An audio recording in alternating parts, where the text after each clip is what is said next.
ما تبدأ الجلسة. وبعد ذلك إن شاء الله بنلتقي جميعا إن شاء الله. طيب. كما نسعى لتنفيذ أهداف الإطار العام للبحث العلمي في المجالات الاجتماعية والاقتصادية والثقافية. انتظر. وختاما أسأل الله لكم العلي القدير أن يوفقنا جميعا. معاليك دكتور عمرو. وسهلا. اهلا دكتورنا. انا بعرف انك مسافر بس انا بقدر انت يعني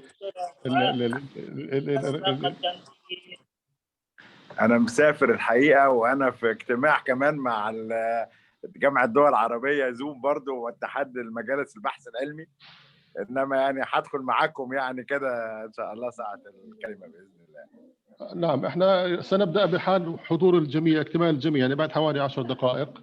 ماشي، انا معاك. اهلا وسهلا فيكم. اهلا بك يا دكتور يوسف. رامز اهلا فيك. يعني معالي الدكتور طلال يعني برضه ان شاء الله بيكون معنا، بيشرفنا في اللقاء. اهلا فيك استاذ يوسف بالجميع. بس تجهز عشان نادي سعاده الدكتور على طول يعني خلال انا برن عليك ان شاء الله، برن عليك. احنا حاليا بدنا نعمل بعد اذنكم يعني بروموشنال فيديو من باب انه الكل يعني يعرف شوي عن الايفنت. ومن ثم الساعه 11 باذن الله بتوقيت الاردن، او الساعه 9 بتوقيت جرينتش سنبدا الافتتاح من خلال المستضيف، وهو صديقنا واخونا وحبيبنا حبيب يوسف. فاسمحوا لنا نعمل الفيديو لمده كم دقيقه، وبعدين بنرد نلتقي ان شاء الله لما يكتمل الحضور باذن الله.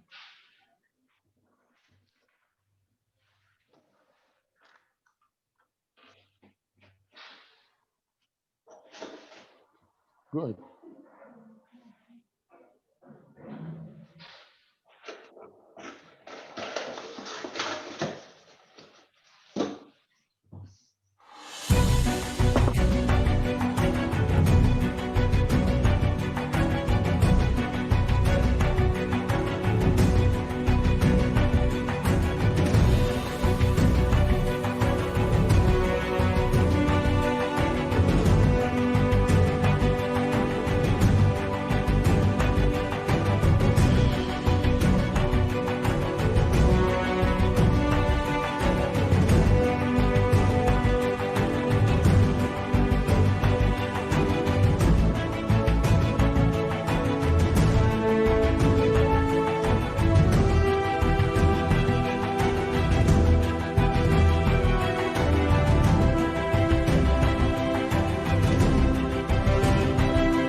Sorry for the video repeating that, but we are excited to show you that video. So, and also at the same time, we are waiting for the participants.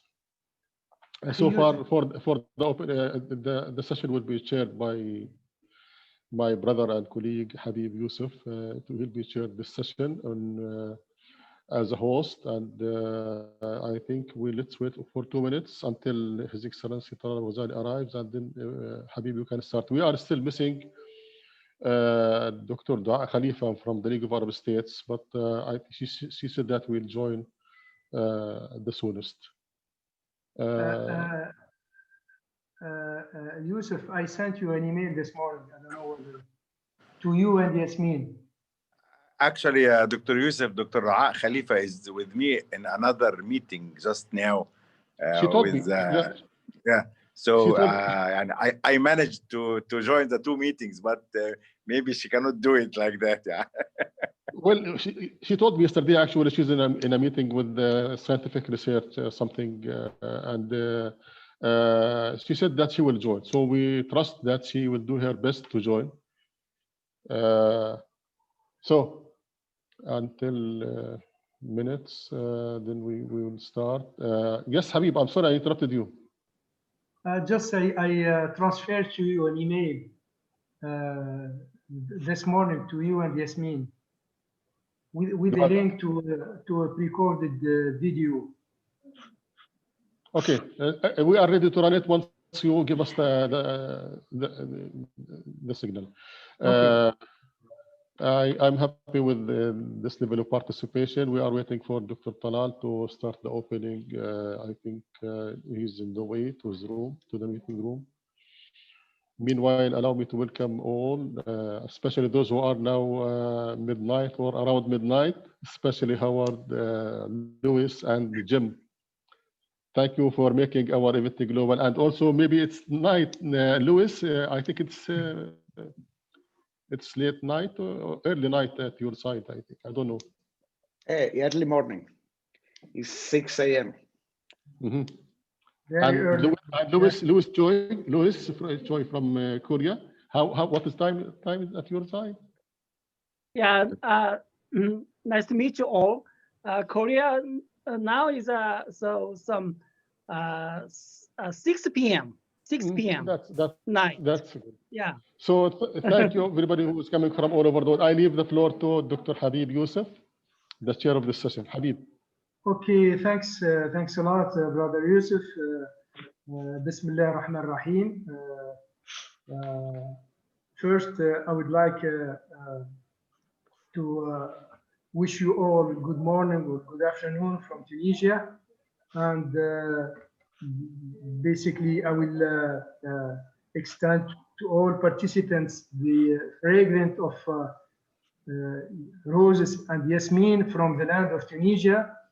I personally would have preferred to welcome all or most of you in the land of Tunisia, in the beautiful city of Yasmin Hammamat, the capital of jasmine in Tunisia. Unfortunately, with this pandemic crisis, we could not do it. I would like also to thank ASREN for selecting Tunisia to be the host country for the 10th anniversary of e-AGE20. It means a lot to us, and I thank you all, the personnel of ASREN. I would definitely would have preferred that the meeting would have been held face-to-face, but unfortunately with this crisis it could not. Hopefully in future years. CCK, this is the Centre de Calcul Khwarizmi. This is the center that has been created in 1976 by the Ministry of Higher Education of Tunisia to serve the academic community. It was created in 1976, and it has been since expanding and improving its services to the community since basically the dawn of the internet. We have been acting as the internet and application service provider and the manager of the National Research and Education Network. This is in the mid-90s. We started from a small network based mainly on leased lines. Now we are a full fiber network with 10 gigabit per second in the backbone and plenty of capacity at the various sites. We are connecting nearly 450 sites spread all over Tunisia. Basically, we have been actually for the last several years, we have been embarking on a number of major projects to improve our infrastructure and especially our services. Especially this last year, lots of money has been put to improve our infrastructure and our services. And hopefully by the coming year, 2021, we be providing and provisioning cloud services to our community and hopefully also opening up to the ASREN community as well. Again, I really extend my most and warmest welcome to all our distinguished guests and speakers, and wish all of us a very, very fruitful virtual edition of e-AGE 2020. And now I would like to pass the mic to my friend and colleague Yousef Torman. Please go ahead, Yousef.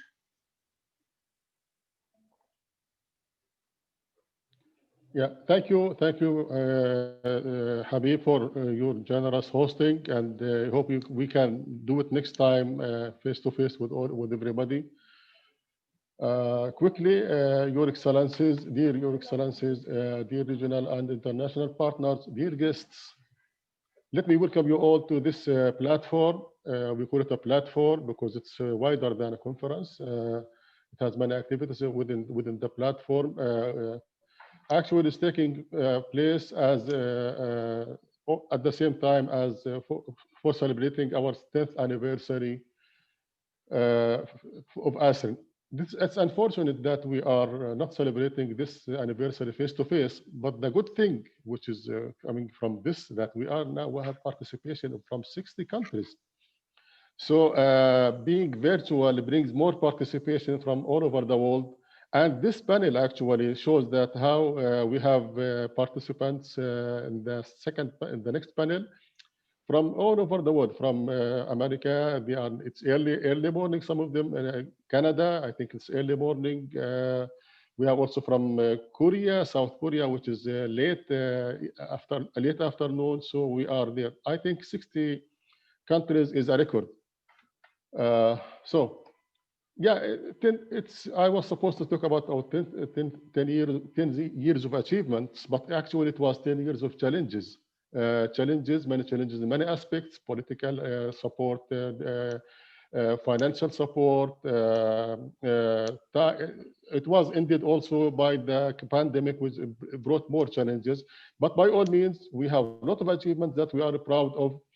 Now we are a very active member at the global level as one of the many important players in the regional collaboration on research and education networks. More countries in the Arab region are now connected. More services are now provided to ASREN and their member countries. We are proud in the achievements of our partner ASREN in the Arab region. Now we have mature ASREN with plenty of services in the region. Some others are starting, and we are supporting them. So we hope that maybe in coming e-AGE conferences that we will announce that every single Arab country has its own ASREN and it's connected. We are working on that hardly. This could not happen without the support of many organizations that I will mention some of them or not all of them. We are proud of the support of the League of Arab States, the European Commission, especially the co-funding and the support, TAG Global, head by Talal, His Excellency Talal Ghazaleh, and thank you for your support, Your Excellency. Giant, actually, Giant spent a lot of time supporting us, helping us, providing us with support, technical support, resources, and all of that. I would like also to send a special thanks to partners who also supported us in many aspects, European entrants, mainly of Spain, Greece, Italy, and France, African sister organizations, Opportunity Alliance and WACRIN. I would like to welcome their CEOs, Boubacar Bari and Matthew Simtumbunka, the regional networks from around the world, Internet 2, Canary, Teen, Red Clara, Nordonet, and all. These regional networks will be in the second panel. We will be discussing the collaboration. I encourage all to attend the second part of this opening. I would like also to send the special thanks to our Indian partners in the region. We have 22 Arab countries, so it's not time to mention all of them, but we are proud of the achievements of most of them. As I said, all of them, we have mature Indians that have services that actually some of them are helping ASREN, and there is a mutual exchange of technical expertise and so on. The rest, as I said, we will be supporting them to develop their entrants and start providing services to the community. Our event, as you saw in the promotional video, it comes with a theme on the future of research and so on. But I think another theme is globalized. It's a global. So we have a global collaboration session. We have a global support session that will bring supporting organizations to help and shape how regional organizations and international support organizations, how they can provide more support to the development of infrastructure and access to the communities. Also, we are discussing the importance of regional and the global scientific communities, because the science cannot come at an individual level.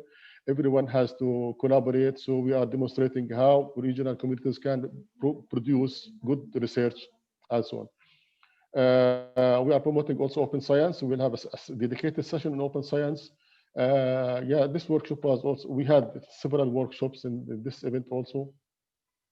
I will conclude with this, that to avoid taking the time of the very important speakers, let me welcome you all again and leave the floor back to Habib to chair the rest of the session. Habib, thank you. Thanks, Yousef. Now we'll start with our first guest speaker, Mr. Barbé Thierry, who is the head of Unit for Knowledge, Statistics and Data Hub, DG of DEVCO, European Commission, Belgium. Please go ahead, Mr. Barbé. Thank you. Honored members of the conference, dear Mr. Habib Yousef, I would like to thank ASREN for organizing its annual conference amidst the COVID crisis. I would like also to thank the Tunisian and REN CCK only for being our virtual host. It's an honor for me to represent the European Commission. It would have been a pleasure to be in Tunisia for this annual meeting as it was initially foreseen. I'm glad, nonetheless, that the virtual format will nevertheless enable us to exchange experience and ideas. The theme has been chosen for the conference this year: Power of E-Infrastructures, Shaping the Future of Online Research and Education. It is a clear indication that the COVID-19 pandemic has brought to the fore the critical role of digital infrastructure. It is also fair to say that e-infrastructure will play a central role in the way research and education will be delivered in the future. The European Union has long been convinced that digital infrastructure are a prerequisite for many activities. They represent a strategic investment. That is why, through the Africa Connect and UMed Connect project, we support the research and education networks in Africa and in Arab countries. including in North Africa. In Africa in particular, by working with ASREN and its sister organization, Ubuntu Net Alliance and WACREN, we seek to enhance access of education and research institutions to secure, adequate, and affordable network infrastructure and tools. The beneficiaries are scientists, librarians, educators, and students. For instance, we have seen the emergence of communities of practice in health, energy, or environment, who get to go together and collaborate at global level to address global issues. In this regard, the COVID-19 pandemic has been a true trial case. There is no doubt that the pandemic will have a severe and long-lasting socioeconomic impact. But if you allow me, I would also like to bring in a touch of optimism and point at some of the more positive effects it has had. First of all, we have witnessed how the pandemic has accelerated international scientific collaboration. The record speed at which vaccines are being developed is a direct effect of the researchers and scientists working more closely together. This has only been possible thanks to digital tools. Faced with this global challenge, the scientific community has quickly embraced the open access principle. Organizations have started sharing their research openly.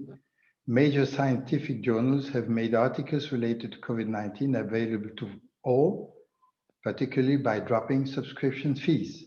Undoubtedly, the sense of emergency prompted by the pandemic has helped, but there is something very inspiring about the willingness to work together. We shall strive to maintain this in the post-COVID-19 era. Similarly, we all know that education has been disrupted by the COVID-19 outbreaks. Schools and universities have closed, but the Tunisian example illustrates how digital tools have significantly helped to ensure the continuity of education.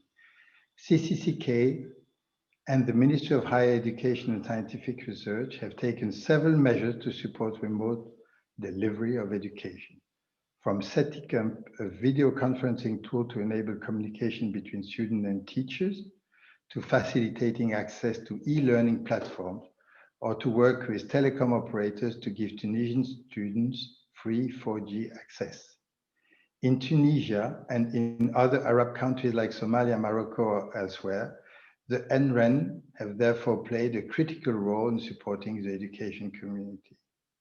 This is not to say that distance learning should be the norm and replace normal human interaction, but it is now clear that the post-COVID-19 scenario will be a combination of distance learning and face-to-face classes, and that will only work if adequate e-infrastructure are in place. To conclude, I would like to reassure you, we will not forget what we have learned this year. Back in 2019, the new European Commission to focus its work around 6 priorities, one of which being the digital transition. If anything, the COVID pandemic has comforted us in this direction. Looking forward, you will see the European Union engaging ever more strongly in these sectors. With this, I would like to wish you a fruitful discussion, and I thank you for your attention. Over.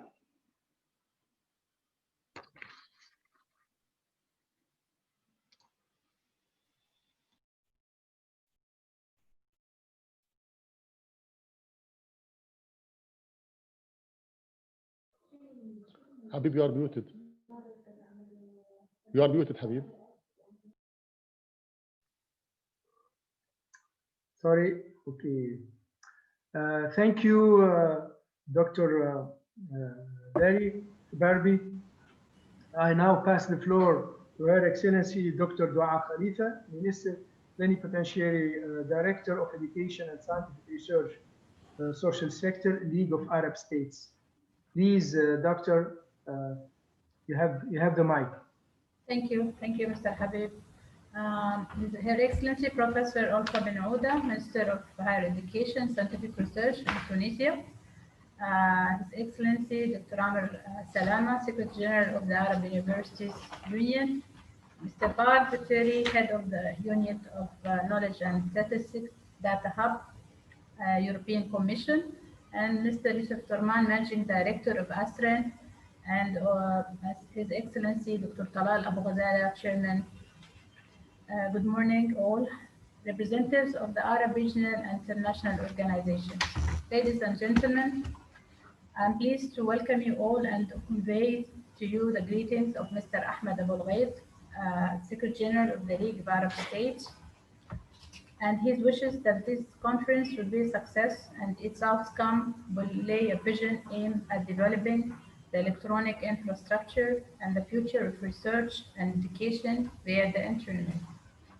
Ladies and gentlemen, the League of Arab States realized the importance of developing the specialized Arab electronic infrastructure for research and education, and thus the General Secretariat of the League of Arab States in its 21st regular session of the Council of Arab Ministers for Communication and Information, Cairo at 2017, presented the Regional Linkage Project for Arab Internet Networks, and the recommendation launch emphasized the importance of the participation of all Arab countries in the working group assigned to implement the Regional Connection Project for Arab Internet Networks, including the delegations represented by operators and stakeholders, and calling the General Secretariat of the League of Arab States and the Arab Regional Office of International Telecommunication Union to cooperate with the working group entrusted to implement the project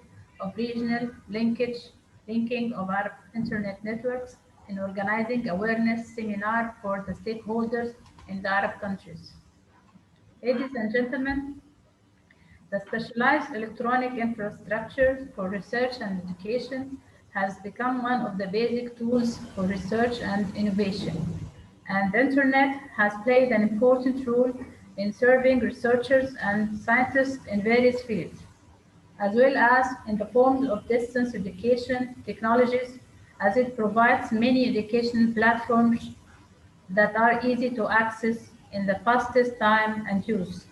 Networks in education led to an improvement in the educational process, as well as a positive impact on the method of performance of the teacher and learner and their achievements, an issue that has appeared now in the health crisis under COVID-19 that the world has now experienced, and therefore the participation of the League of Arab States in this conference comes in the context of strengthening partnership and communication with non-governmental organizations, including ASREN.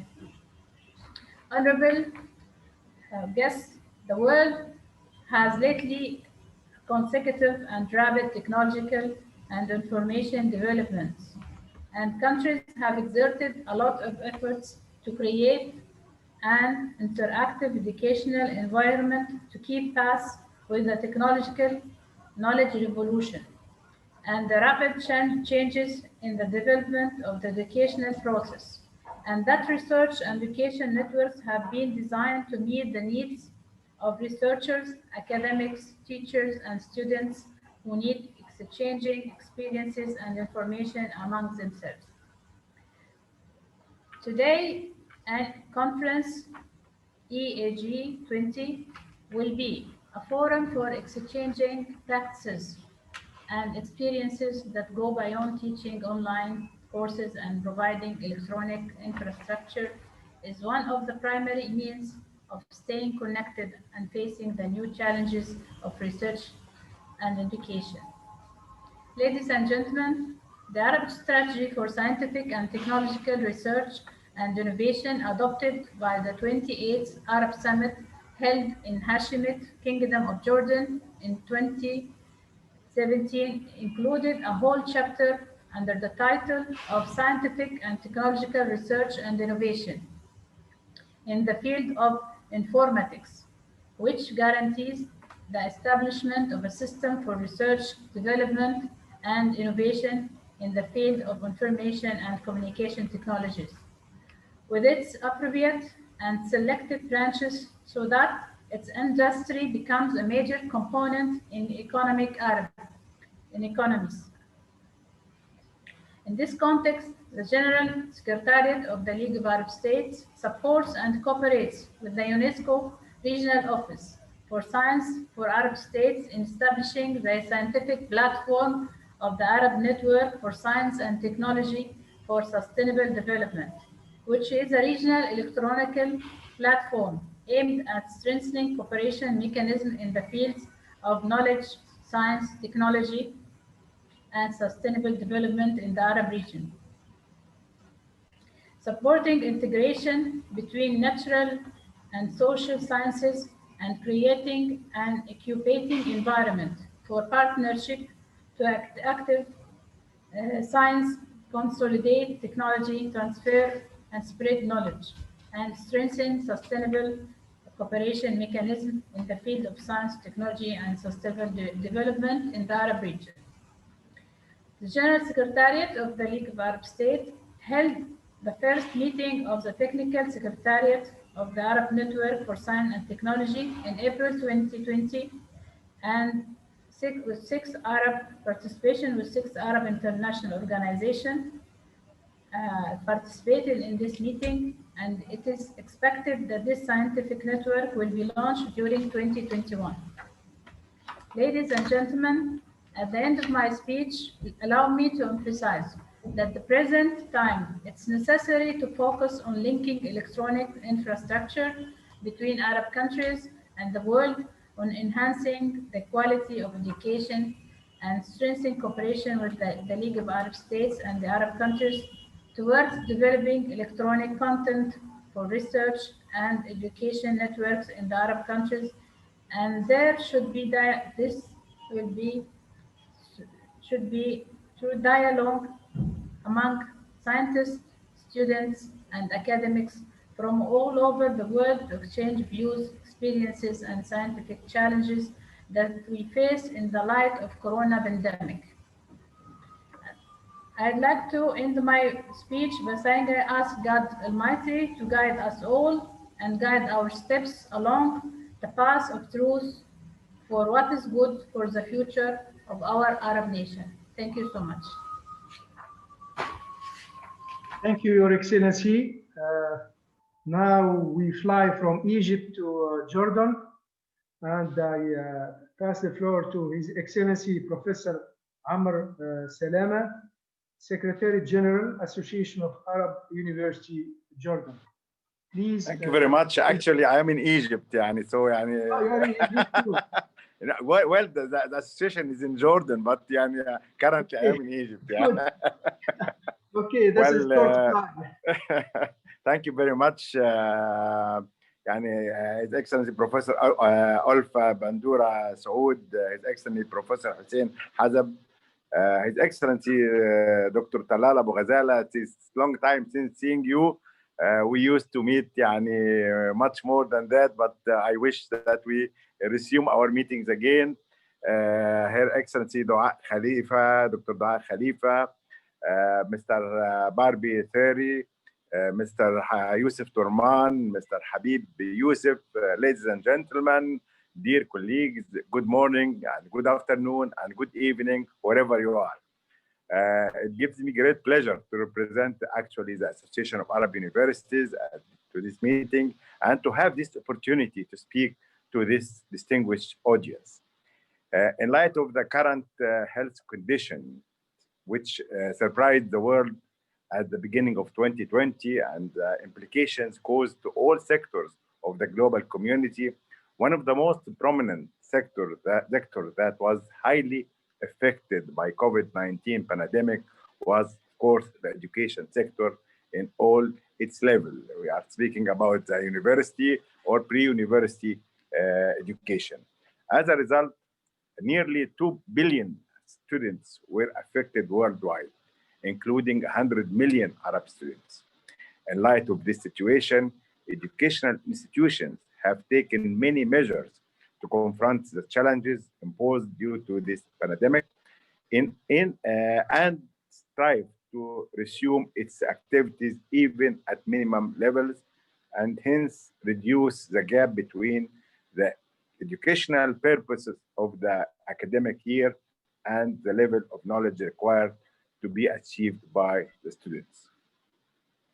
Early from the beginning of the pandemic, the Association of Arab Universities was keen to communicate with the Arab universities and conduct continuous dialogues to revitalize the educational process under such difficult circumstances and to discuss the appropriate ways to face the challenges and difficulties faced by our universities. The association held a number of important scientific workshops focused on investing information technology, virtual digital platforms, and online learning systems in the educational process, and orienting the participants on the leading experiences in the field of distance learning in the Arab and the world universities at the time of the corona pandemic, along with the mechanism set for the academic certification approval.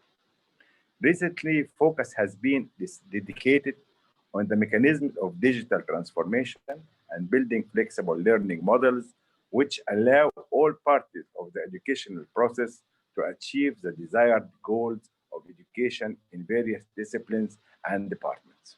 For this reason, many university presidents and representatives were hosted in scientific meetings to present their experiences, challenges, and future visions about the university's education. Hundreds of university professors and academics in their various scientific and administrative departments participated in these workshops. The General Secretariat of the Association, in light of this, have presented 2 guides relating to the distance learning university education. One of them is the practical guide for the quality of distance learning programs. And this guide was distributed all over the world. It is used by many other associations. And the second about the procedure guide for the process of remote examinations along with the indicators of its success. Furthermore, and within the framework of strengthening and documenting the culture and scientific cooperation, the association has concluded a set of partnership and cooperation agreements with many Arab and international academic parties for the purpose of exchanging experiences and organizing training courses so as to help in the capacity building of the Arab human capabilities, conducting joint research and technical studies, and exploring the available resources to establish joint projects and define their priorities. In addition to all these measures, the Association of Arab Universities is continuing its strategic projects in terms of establishing an Arab qualification framework. This is a project which we are doing with the League of Arab States and ALEXO, upgrading the Arab magazines through the Arab Journals platform, which was established with Elsevier, and the Arab Impact Factor project to assess the quality of the Arab journals, along with the quality assurance program in higher education in order to improve the outcome of higher education and scientific research, as well as the association adoption of the Arab Talal project, which is the international proficiency certificate in the Arabic language. Let me say that in the coming year, inshallah, we will see the Arab ranking system for the universities.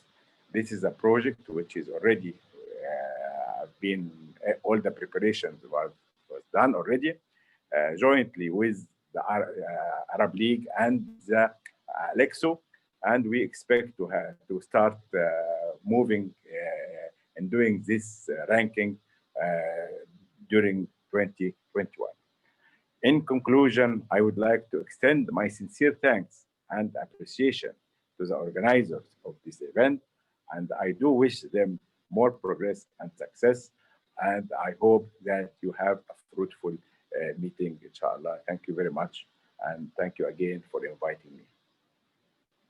Thanks a lot, Professor Amr.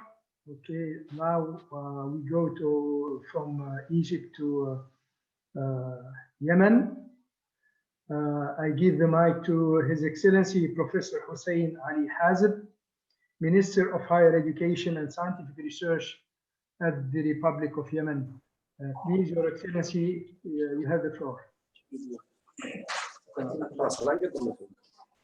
بسم الله الرحمن الرحيم. الحمد لله والصلاة والسلام على رسول الله. سعادة الأستاذ الدكتور طلال أبو غزالة، السيدات والسادة، حبيب يوسف، يوسف نورمان، بيربي ثيري، دعاء خليفة، عمرو سلامة، ألفا، بنودا، السادة المشاركون في الملتقى من ممثلي الاتحاد الأوروبي والمنظمات الدولية والإقليمية وشبكات البحث والتعليم ومشروعي الربط التقني، الحاضرون كلا باسمي، السلام عليكم ورحمة الله وبركاته. وأسعدتم بالخير صباحا وطابت أوقاتكم. إنه لمن دواعي السرور أن نشارك ملتقاكم هذا، واسمحوا لي في البداية أن أتقدم باسمي ونيابة عن حكومة الجمهورية اليمنية ومؤسسات التعليم العالي بخالص الشكر والتقدير والامتنان لسعادة طلال أبو غزالة الملتقى على هذه الدعوة الكريمة اللي أتاحت لنا شرف المشاركة والتواصل خلال منصة المؤتمر. تحدث إليكم عن بعد مع الخبراء والعلماء من جميع أنحاء العالم وإلى المجتمع العلمي العربي والدولي في هذه المرحلة. السيدات والسادة، ما من شك أن قضية تطوير وتحديث مؤسسات التعليم الجامعي والعالي والبحث العلمي تعد من القضايا المهمة التي تشغل اهتمام صناع القرار الدولي ومخططي السياسات التنموية، لأن ذلك خيار استراتيجي ضروري لتحقيق الأهداف الاستراتيجية للبلدان والجامعات والمجتمعات. وتعد مؤسسات التعليم أهم المقومات الأساسية لبناء الدولة الحديثة باعتبارها معدن الفكر الإنساني في أرقى مستوياته. وبما أننا في نهاية العقد الثاني للقرن ال21 ديسمبر 2020 ونحن نعيش في عالم يتسم بالتنافسية بفعل التأثير المتزايد والسريع لظاهرة العولمة والانفجار المعرفي وثورة التكنولوجيا والتقنية والثورة الاقتصادية وسياسة السوق المفتوح، كل تلك العوامل شكلت تحديات استراتيجية أمام كل دول العالم وخاصة الدول النامية والعربية بشكل خاص للحفاظ على بقائها واستمرارية تنافسيتها. السيدات والسادة، نحن نعتبر انعقاد هذا الملتقى فرصة كبيرة لنا لنوضح لكم ماذا حل بالتعليم العالي بسبب آثار كورونا. في اليمن تعرض التعليم العالي إلى هزة كبيرة نتيجة كورونا مثلنا مثل العالم، ولكن نحن لدينا تأثير آخر وهو تأثير ما حل باليمن منذ 5 أعوام، حيث أثر تلك الأحداث التي تعرفونها جميعا على أهم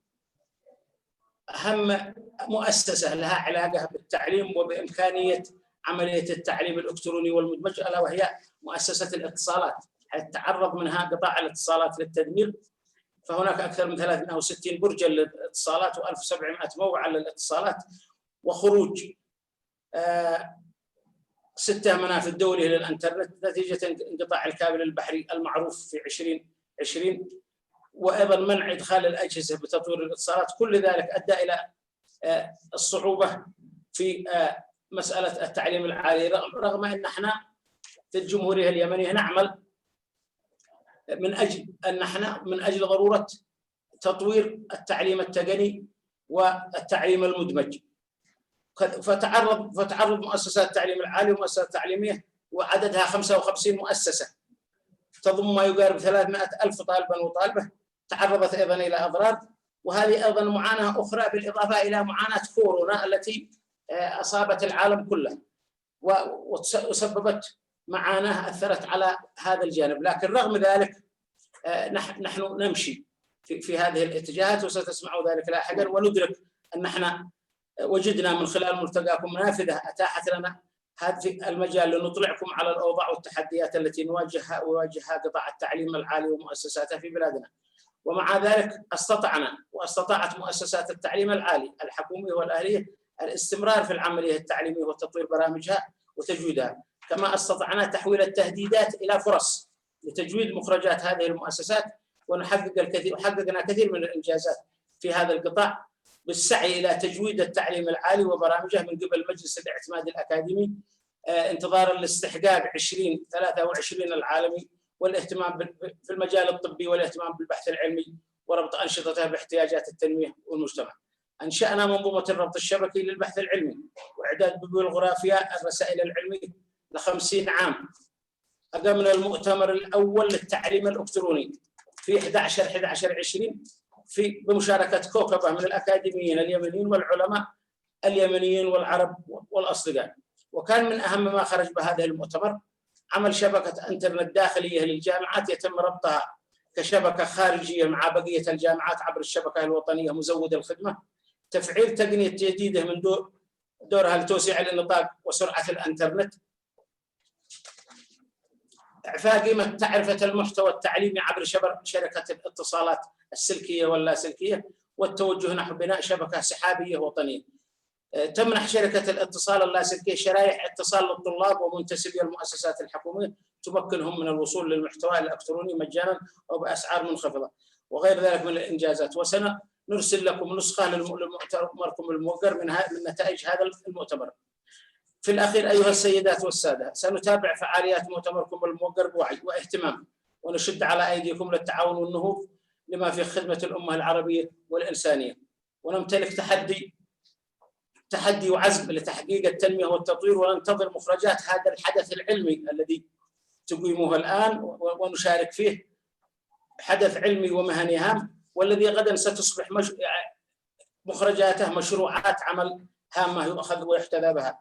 بكم وبأمثالكم تنار الدروب للباحثين وللقيادات الإدارية والأكاديمية والمتخصصون في المجال التقني والبحثي في المنطقة العربية التي بأمس الحاجة. نجدد لكم الشكر على اهتمامكم والثناء على دعوتكم لنا للمشاركة، ونؤكد استمرارية التعاون معكم، وندعو جميع الدول والباحثين إلى الاهتمام بالوضع في اليمن. فالمعاناة التي يعانيها اليمن في هذا القطاع اللي هو قطاع التعليم لا تخفى على أحد، إضافة إلى المعاناة التي يعانيها اليمن في القطاعات الأخرى. شكرا جزيلا للجميع. حسين علي حازم، الجمهورية اليمنية، صنعاء. شكرا معالي الوزير. رغم كل الأخبار السيئة اللي جاية من اليمن، بحكم معرفتي باليمنيين وبحبهم للعمل والذكاء اللي عندهم، ما عندي ولا أدنى شك أن اليمن يرجع يبني ويرجع بلد قوي. ما عندي حتى شك، وإن شاء الله ربنا معاكم إن شاء الله. Now I pass on the mic to well, unfortunately, Her Excellency, the Minister of Higher Education and Scientific Research of Tunisia, is incapable of being with us. She's outside the country with our Prime Minister and other minister in a European visit. She basically charged the Director General of International Cooperation within the Ministry to deliver a speech on her behalf. The speech is pre-recorded by Professor Malik Kushlef, the Director General of International Cooperation. Please, Yousef, go ahead and put on. Yeah, this is Malik. Okay.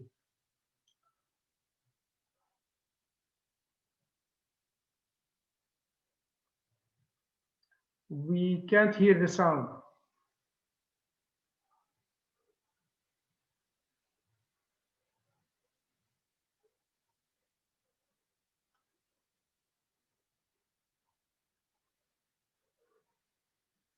Ladies and gentlemen, distinguished guests, it's my pleasure to deliver these opening remarks on behalf of Professor Olfa Benouda, Minister of Higher Education and Scientific Research of Tunisia. I am myself Malik Kushlef, Director General of International Cooperation at the Ministry of Higher Education and Scientific Research. This is an important event, the e-AGE2020, and I would like to thank Professor Talal Abu Ghazaleh, President of the Arab Organization for Research and Education Networks, and also to thank all the panelists, participants of this important event. Ladies and gentlemen, the investment Tunisia has made in education since its independence in 1956 made it a rich country in human resources. Now, few of our universities appear in better positions in the most competitive international rankings, and several Tunisian institutions, especially in engineering and medical fields, are receiving international accreditations. Tunisia, on the other hand, is well ranked regarding the scientific output of our research system. We are among top 15 countries in the world for the number of publications for every dollar spent. Still, we must improve the socio-economic impact of our research and innovation. The current scientific research spending does not exceed 0.7% of our GDP and needs to be reinforced. Ladies and gentlemen, one of the most important challenges that Tunisia faces, like other countries in the world during this pandemic, is ensuring the continuity of academic and scientific activities and the conduct of lessons and research in our campuses and research institutions. In this context, several measures have been taken, the most important of which are providing online services to register students in university institutions through a dedicated website, while ensuring that students use their smart cards. Ensuring blended learning in Tunisian institutions, enabling students who cannot access the content of the lessons online to use equipment available in university institutions, establishing a health protocol for universities, dormitories, and restaurants, allowing exceptionally abroad stranded students to have their exams and defend their thesis online, funding training courses provided by Tunis Virtual University for teachers in distant learning techniques, acceleration of the acquisition of access equipment and terminals by adopting simplified procedures for public procurement, allowing online access to the online library resources. Ladies and gentlemen, one of the most important factors to support research and innovation is to motivate highly qualified researchers to work on local subjects and problems and to encourage cooperation between them. Tunisia, for example, is well engaged in many international endeavors in research and innovation. I can mention here the fact that Tunisia is associated to Horizon 2020 program, the largest research and innovation program in the world, and is seeking association to the upcoming Horizon Europe program, based on the fact that the participation of our institutions in e-AGE 2020 program led to a transformative effect on our research and innovation system and enhanced establishing networks and research activities between Tunisia and Europe and beyond. Also, we are doing well when it comes to participation in Erasmus Plus program. This is leading to an interconnection and good collaborations between universities of Tunisia with their counterparts in Europe and the Arab region in particular. Ladies and gentlemen, the countries of our region have a lot in common. They face similar problematics and challenges and need therefore to cooperate, especially in research, innovation, and higher education, to be able to face and overcome these challenges. Countries, especially Arab countries, are invited to establish partnership between higher education institutions in various states and network between them, which will enable these institutions to respond more effectively to the emerging challenges of this era, build capacities, and increase knowledge by promoting the use of new information technologies. This is particularly true for the Arab countries. This cooperation will contribute to bridging the knowledge gap and reduce the brain drain by helping to establish poles of excellence in our countries. Ladies and gentlemen, to finish, I hope this forum will realize the desired added value and outcomes, and I thank you for your attention.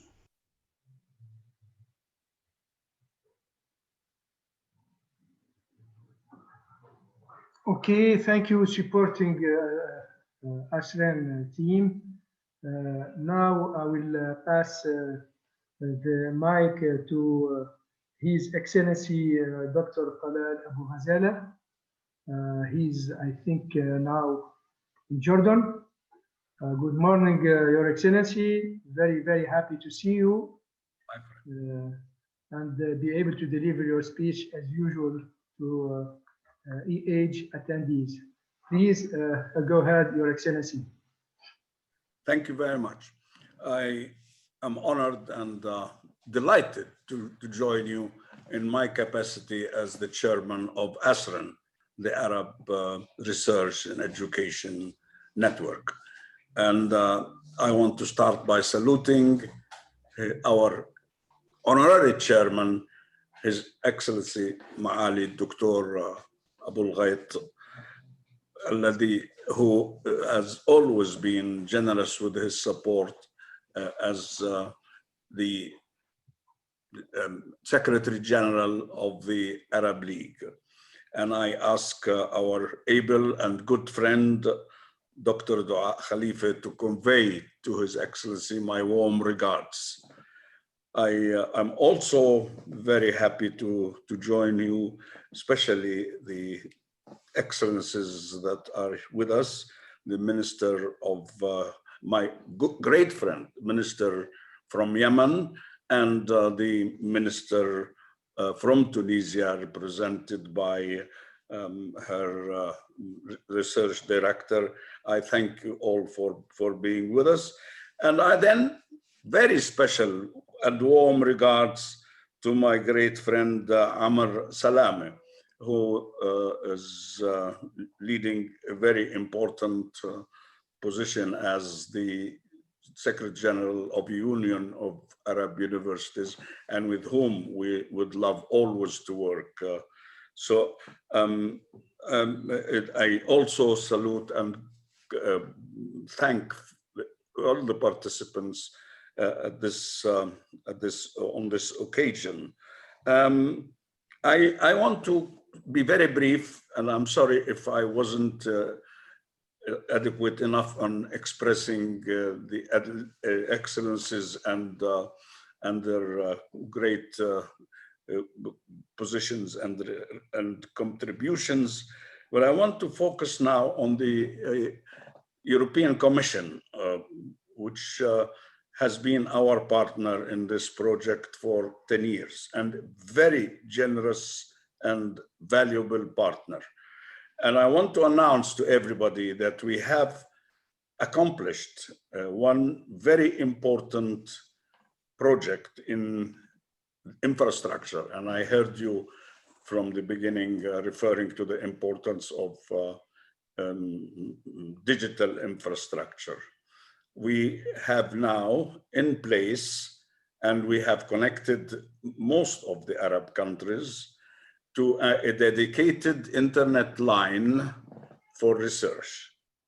And this is a special internet line which we established and hosted jointly, my organization and the European Union together.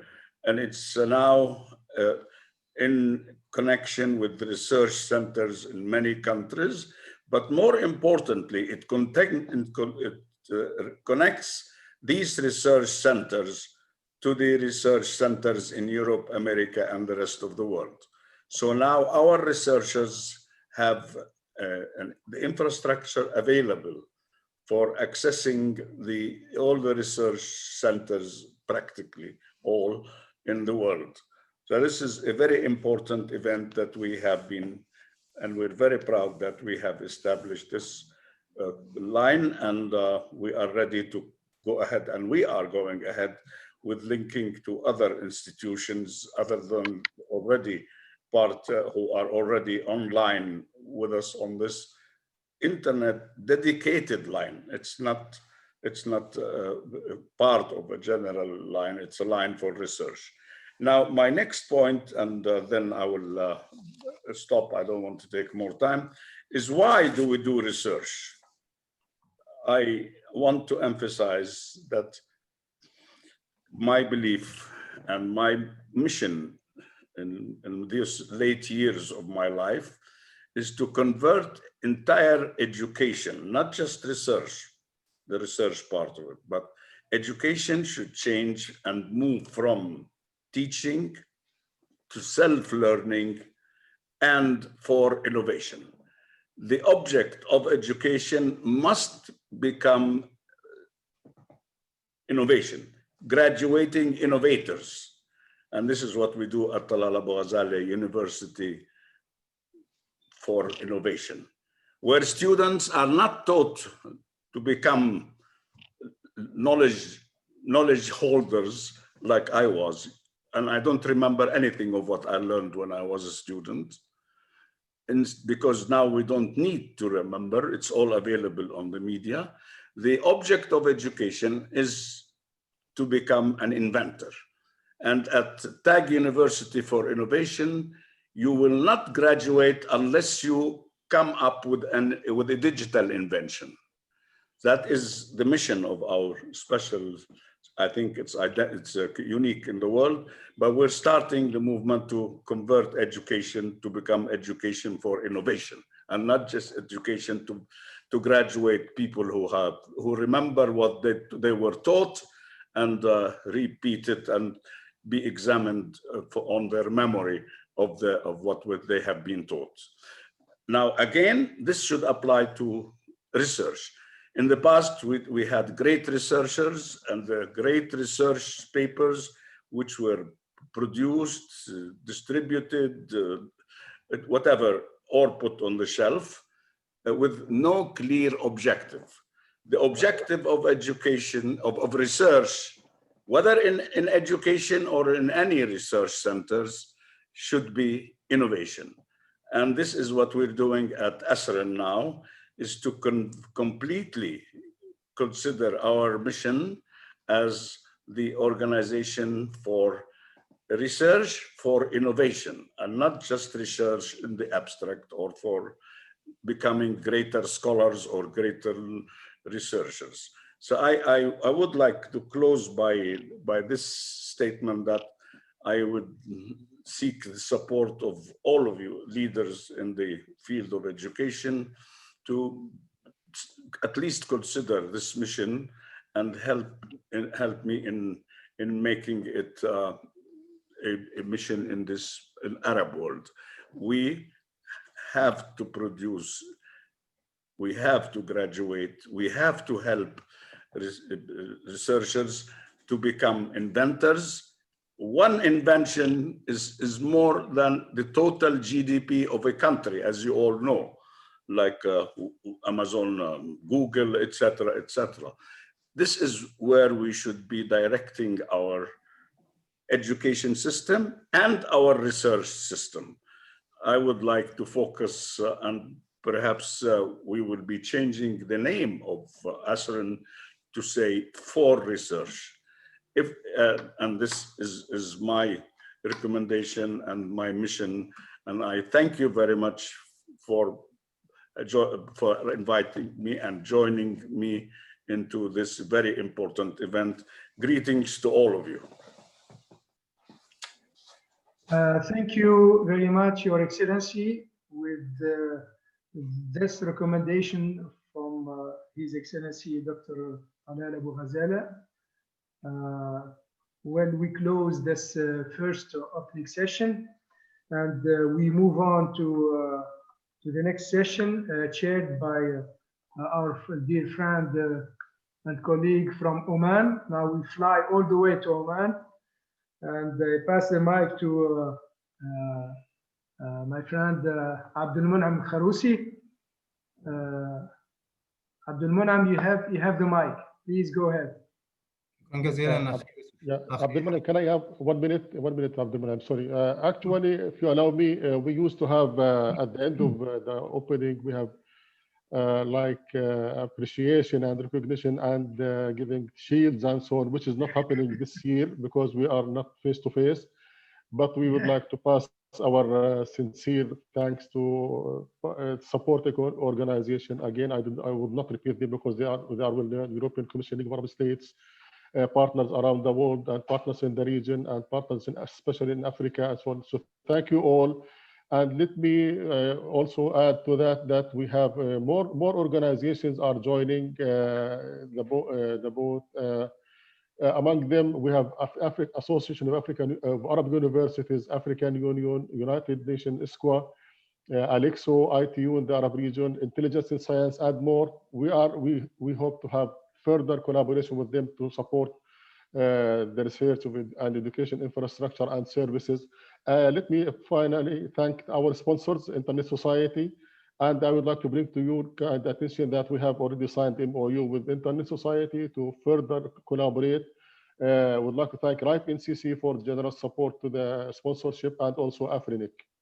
So now I think the first part of the opening is done. So back to Abdul Munaim. So we have concluded the first part. It's up to you to remain connected, but by all means, the session is yours. Abdul Munaim, it's yours now. Thank you.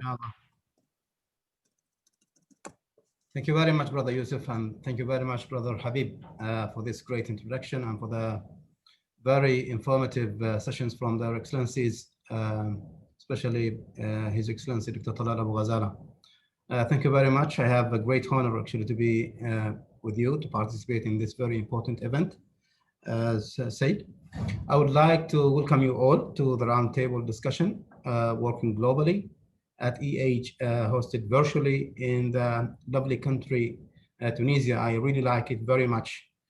At least we have seen some nice pictures, although we could not attend.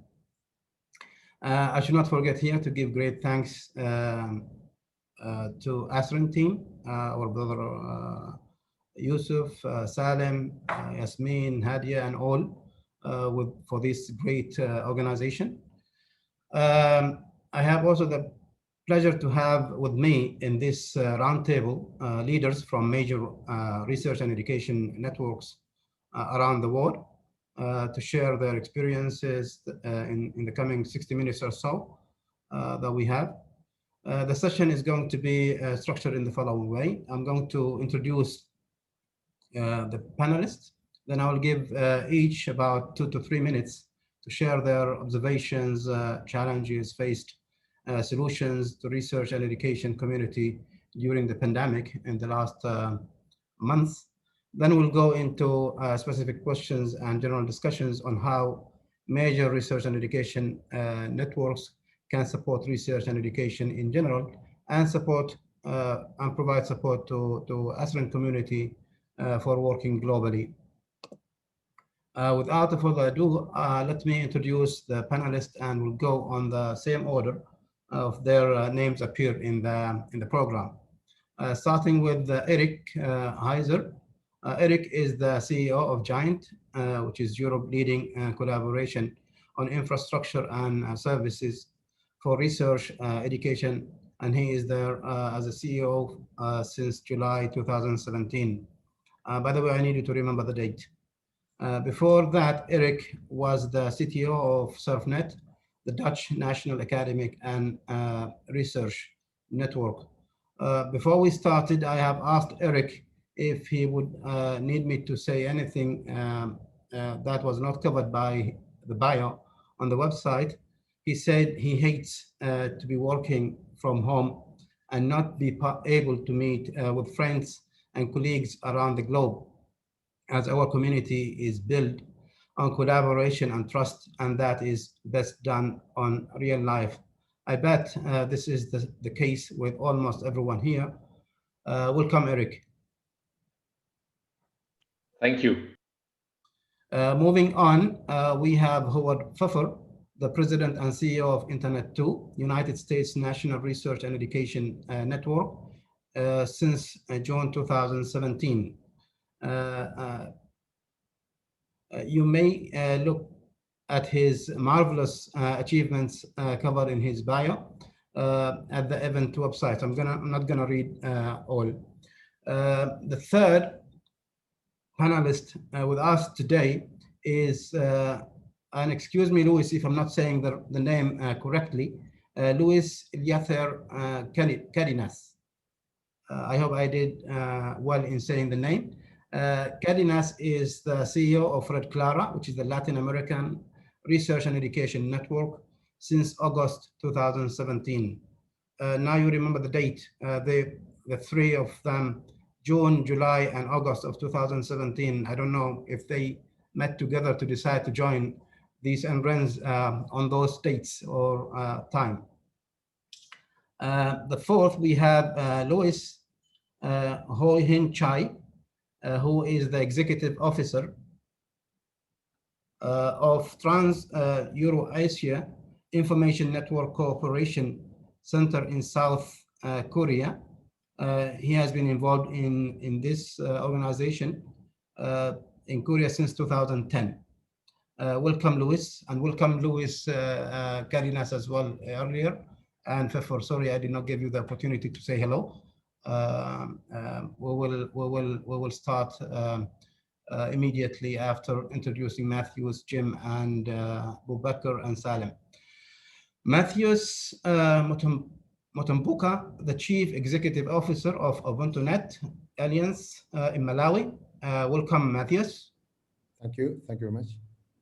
Jim Gadaban, and I would love to call him with the, I know Jim is having Arabic roots, and his Arabic name is Jamil or Jamal, which means beauty, and I like that very much. Jim Galvan, the President and CEO of Canary, representing Canada National Research and Education Network since 2013. We have also welcome Jim. Jim is muted. Boubacar Bari is. Oh, sorry. Yes, hi. Jamil Ghadban. Nice to meet everybody. Assalamu alaikum. Alaikum salam. Boubacar is the CEO of ASREN from Senegal. Welcome, Boubacar. Thank you very much, Abdul Monem. Assalamu alaikum wa rahmatullah. Alaikum salam wa rahmatullahi wa barakatuh. Finally, we have Salim Laqtash. He is ASREN Jordan, a professor of computer engineering and co-managing director actually at Arab State Research and Education Network, ASREN. Ahlan wa sahlan, Salim.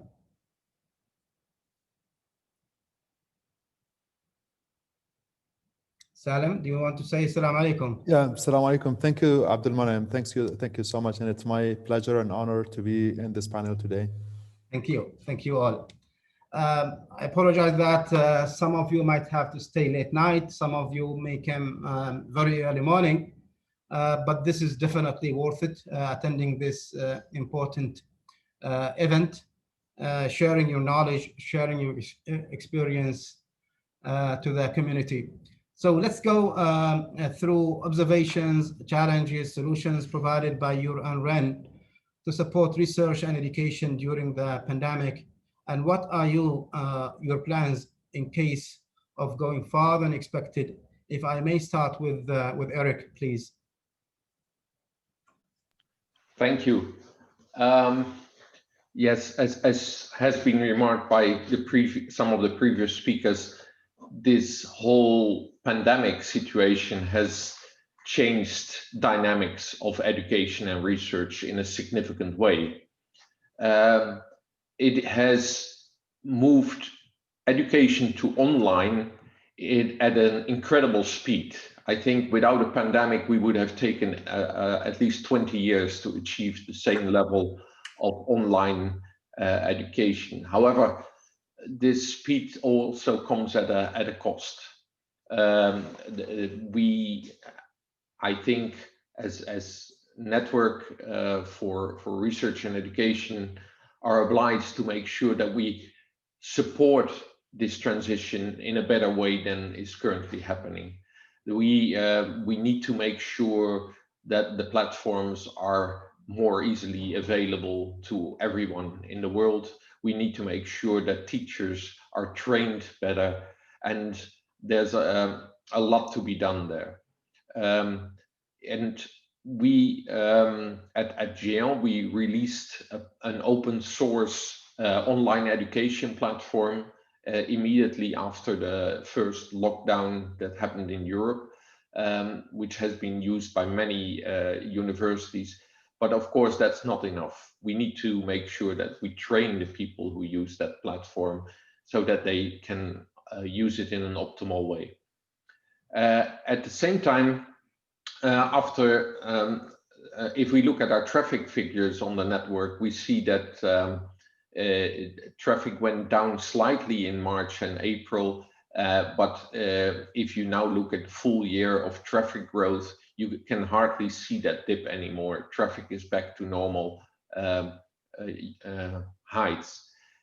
Also, the usage of EduRoam, which had a slight dip in March and April due to students not being in universities, is now hardly visible anymore. So that means that all the work that we are normally doing needs to go on.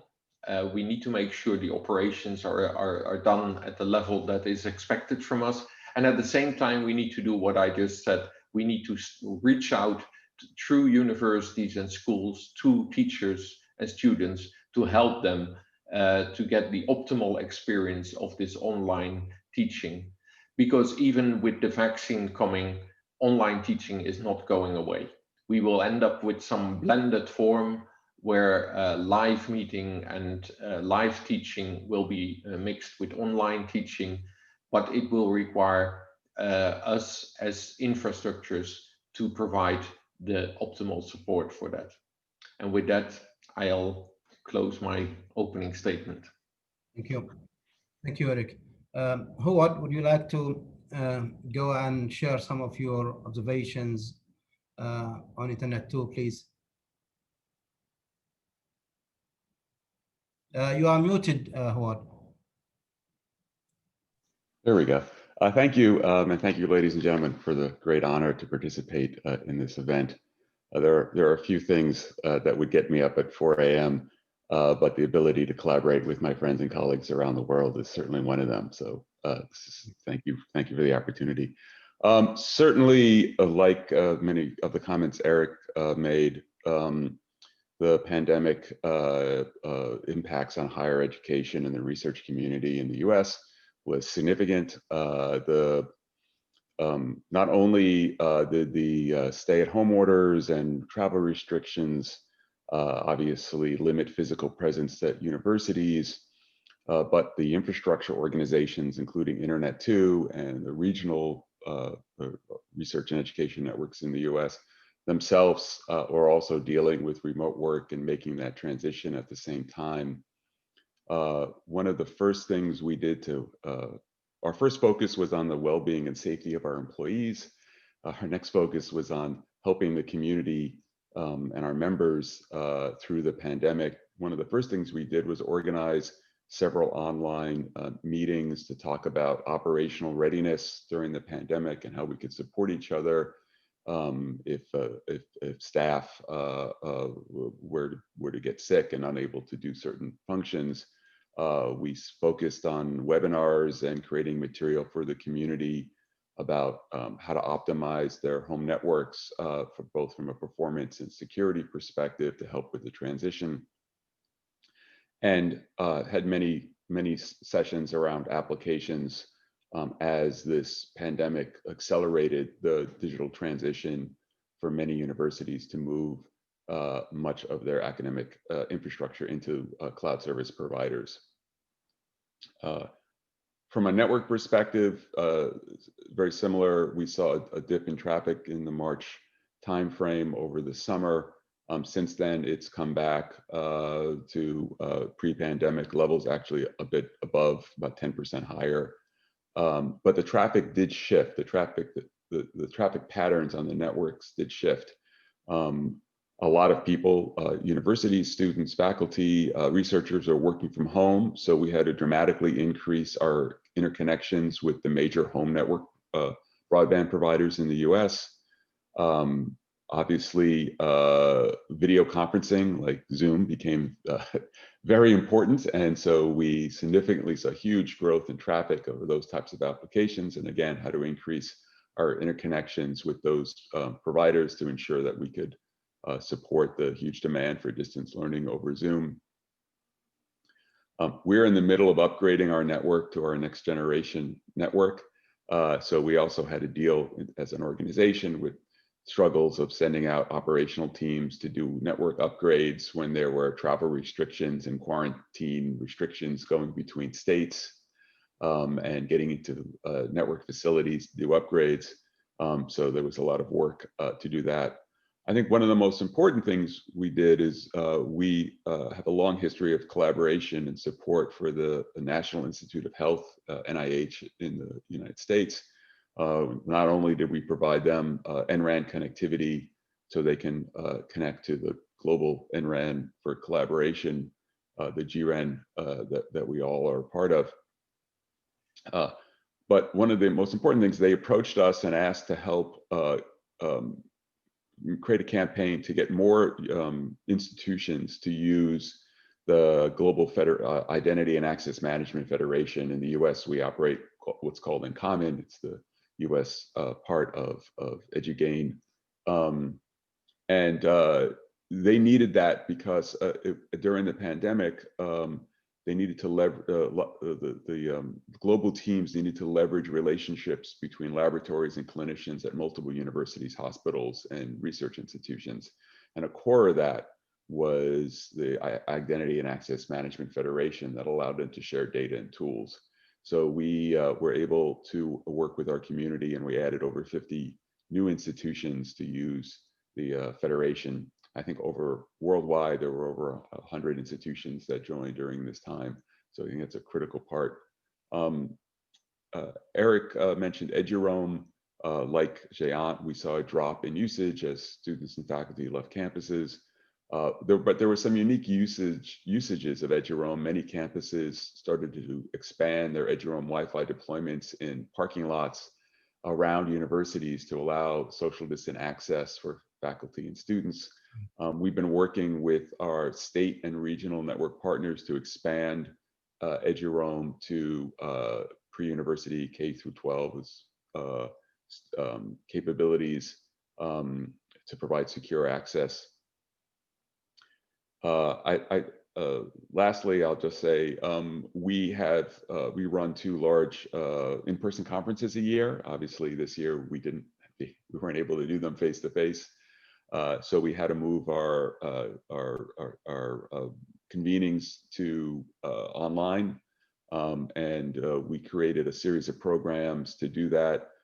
We've had to date over 6,000 community members participate through our series of online engagements, and we think that we will continue some of those even post-pandemic. Like this conference, one of the things we observed was that we were able to increase participation in our conferences because people who formerly couldn't travel could now participate. So we were very pleased to see that. So with that, I'll end my remarks and give time to my colleagues. Thank you, Howard. Thank you very much. Louis, would you like to share some of yours, please? Louis Carinath. Yes, of course.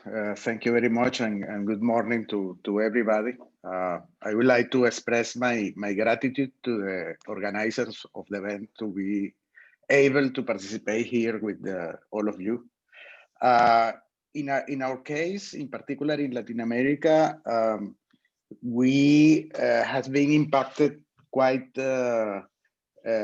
depth in terms of the economical impact that the coronavirus has in the economies of the region, and it has been creating a lot of challenges for the national research and education networks in Latin America. And I, in terms of this situation, in particular in Latin America, when we need to move to an online service and online classes and courses for the students all over the region, we have identified the lack of digital connectivity that most of the population has. So at the time when we have been trying to solve the issue of keeping classes and courses and teaching and training, one of the main gap that we have and one of the main divides that we are creating is this situation between the people who has connection and the people who has not. And it's something quite important in Latin American region because of the digital infrastructure that we have available. One of the main learns or lessons that we learned in the past year was the capacity of collaboration that we have with this magnificent global research community. I think this situation has highlighted the need of science and research for the solution of the big challenges that the humanity has in front of it. No? So working together is a way to move on, and collaboration is the main, I will say, the main lemma that we all have in the ASREN community at the global level. I think we need to foster this capacity of collaboration, and in particular to take advantage of some ideas like the idea of open data, the idea of open access, the idea of open science, to be able to take advantage of the capacities that we have at the global level. I think we are not more able to solve just our problems. Our problems are the problems of everybody, and I would like to stress this because with this approach and with this capacity that we have to collaborate, we can make a big contribution at the global level. In reality, I think there is not any other community, and I mean a global community, that is able to do so much to sustain and to support research and the production of science and knowledge that could help us for a better future. The pandemic has been one very important problem for us this year, but we have so many problems that we can identify, for example, in the United Nations global sustainable goals, that we need to keep together and to close our collaboration among us. So I am happy to be here. I am happy to represent Latin America in this meeting, and we are quite open to increase all the collaboration that we can have in the near future to support the challenges that we have together. Absolutely. Thank you very much, Louis. I mean, I definitely remember the first time we met in ASREN. It was Red Clara collaboration platform that was promoted to let people get together, talk and transfer files. Thank you very much for that. Louis from Trans-Euro-Asia Information Network Cooperation Center. Would you like to share some of yours, please? Yeah. First of all, I'd like to say, so congratulate for held on e-AGE20 global meeting via internet. So very congratulations. And good morning and good afternoon and good evening, all participants. So my name is Louis Hyun Choi. I'm in charge of the executive officer in TAIN Cooperation Center. TAIN Cooperation Center is we have managed and operating for Asia Pacific region infrastructure. We call it the TAIN network. TAIN means Trans-Eurasia Information Network. So it's a very high capacity providing dedicated internet network via between Europe and Asia. So already mentioned, Eric Huija mentioned, so network connection and infrastructure is very important for solving this situation independent COVID-19 situation too. I think that, so in case of our research and expert in field of the network parties, it is a challenging. It is a chance for developing our capacity building and internet availability. Because of that, so all people in the global, so we can we can use the network because we can activation and and active via networks because depend on COVID-19 situation, we do not contact, we do not face-to-face meeting everywhere in the world now. So last over 1 year past it. It's a very dangerous and very serious situation in the world. But we can provide a network. We can provide service availability, such as big data and artificial intelligence and cloud service too. It have a chance. I mean that. We can provide, we can advertisement for more in this situation, in this environment that. So specifically, so Asia Pacific region in 10 project partner. So already we all connected, 24 partners connected in Asia region Pacific. And so our project activities is a very popular via internet, our project. So we can use our some virtual conference software, such as Zoom or webinar systems. And so we can collaborate.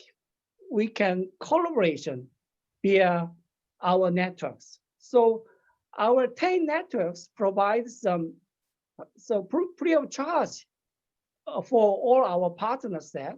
And so many our partners and users, they require former high capacity traffic for users. And these days, 10, we can provide for more speed of up to 100 Gbps for globally. So just our Asian partners, they can whenever they want to connect, they can connect every day, everyone, and whole day for free. So in this case, so we can get more chance to advertisement for our whole network expert and government side is a better chance. I think that. But so all industry parties is a very dangerous situation in COVID-19. But in case of our network environment case, is we can provide a benefit via and used by our whole dedicated network. So ASREN and the Giant in the internet too is a whole everyone connected already. And so just if we get more chance, we can get more chance to advertisement. And so finally, I think that these days I can provide some identity and useful services for developing our usage of our internet infrastructure. And then so we can more make the globalized for our collaboration between Asia Pacific region and other regions too. And so finally, thank you all. So I would like to say thank you for my chance to speak and meet all together via network virtual conference too. Thank you. Thank you very much, Louis. Thanks a lot. Great information. Yeah. Let's go to Ubuntu.net. Dr. Matthews, would you like to share your final observations? Please, go ahead. Something unique about Ubuntu.net. Thank you very much. And I'd like to salute Yousef and the rest of ASREN team for a very successful conference. Happy to be here. I'll share very briefly 4 parts. First, in terms of challenges, then I'll look at 2 of the achievements during the COVID year and the lessons learned, as well as opportunities ahead. In terms of challenges, all the universities in all the 16 countries within our region, Eastern and Southern Africa, closed. And that meant that utilization went down by between 10 and 90%. So it means this affected the cash flow for the NRENs as well as Ubuntu Alliance. This was a major challenge for us. And so we had to survive amidst this major cash flow constraint. For us, this was a really big challenge, but we were able to manage nonetheless.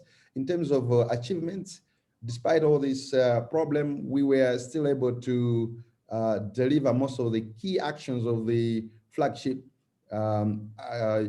Africa Connect project, which is sponsored by European Union, as you know, and with our co-partners ASREN, WACREN, and GIANT.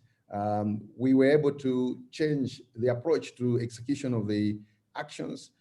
Some actions were delayed, but most of them were converted to doing differently, maybe online and other ways of doing it. And we think that we are on track with at least 80% of the planned actions in the year.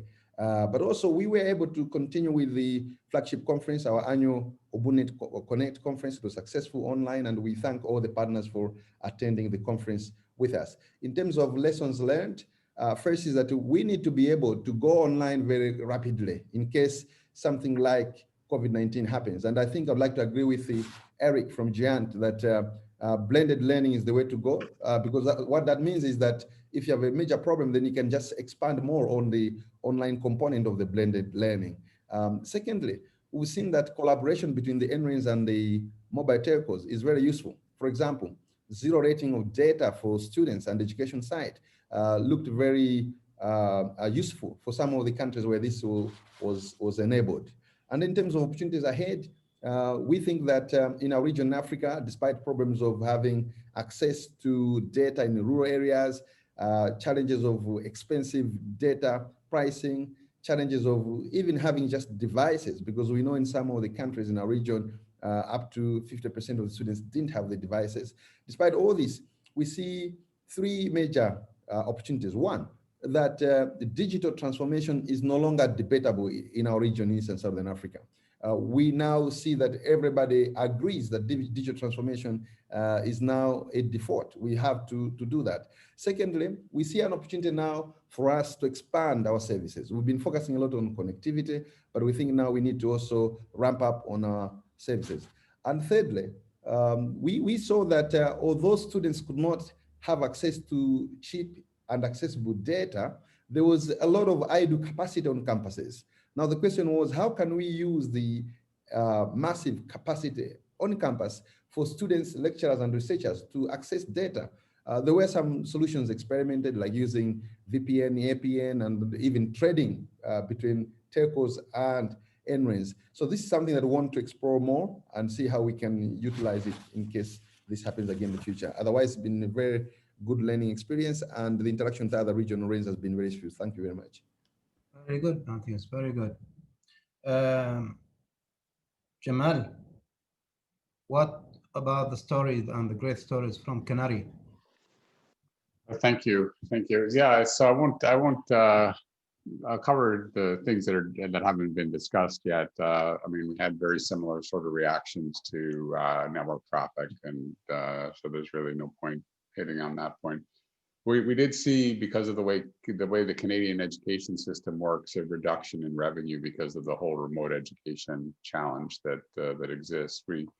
Canada hosts many foreign students, and with their inability to come, forced the reaction to sort of support remote education. And like others, it really accelerated how the universities and colleges sort of think about content delivery. Another area, though, that became quite evident was a heightened attack on cybersecurity on our institutions. I think that was fairly universal. Canary, we have a responsibility given to us by the federal government to continue to support the increase of cybersecurity awareness and responsiveness at the higher ed sector. And so it's really driven a lot of the work we're doing, not just nationally, but also now starting to think internationally around international collaboration for cybersecurity initiatives that provide direct kind of support at the institutional level, things that can happen at the regional level, things that can happen at the national level, and now even things that are happening at the international context around cybersecurity.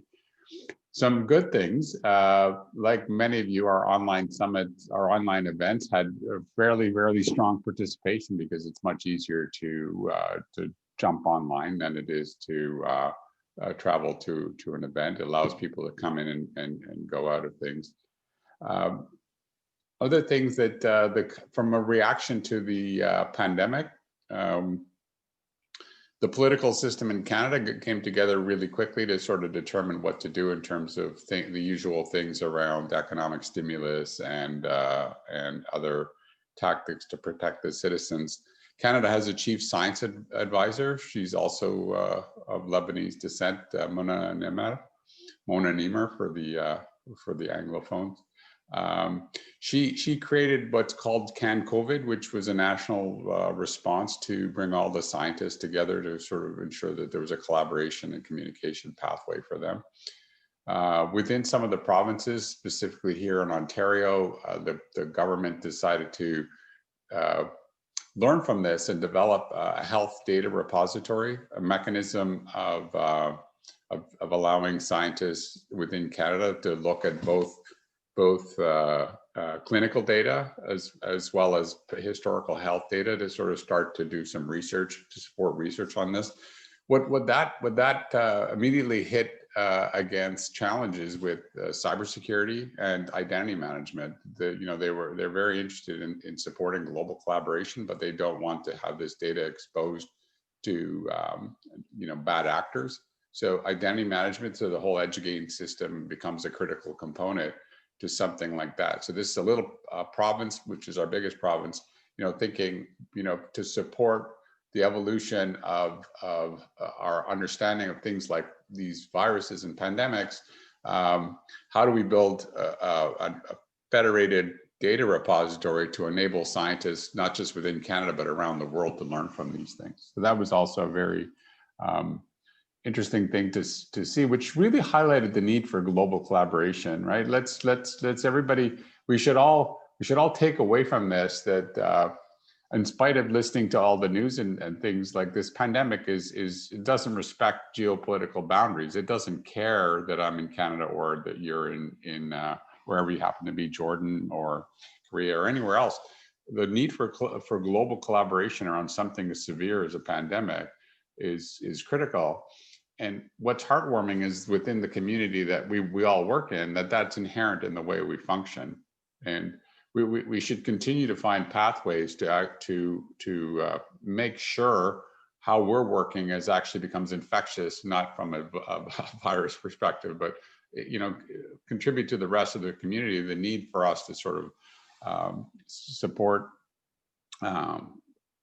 each other through a very, very traumatic experience.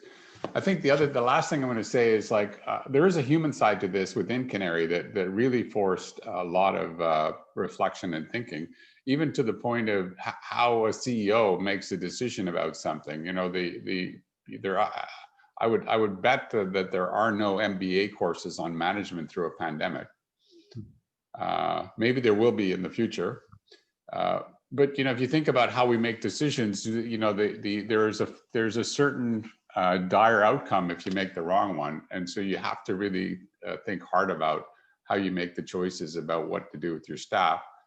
And then there's also the management of the staff itself, right? I mean, there's a lot of people isolated working from home, and so we've taken all kinds of measures to sort of support them to make sure that when we do get back in the office, they're coming back not just physically, but mentally whole. So that's sort of a summary of a very broad summary about the things that have happened within Canada.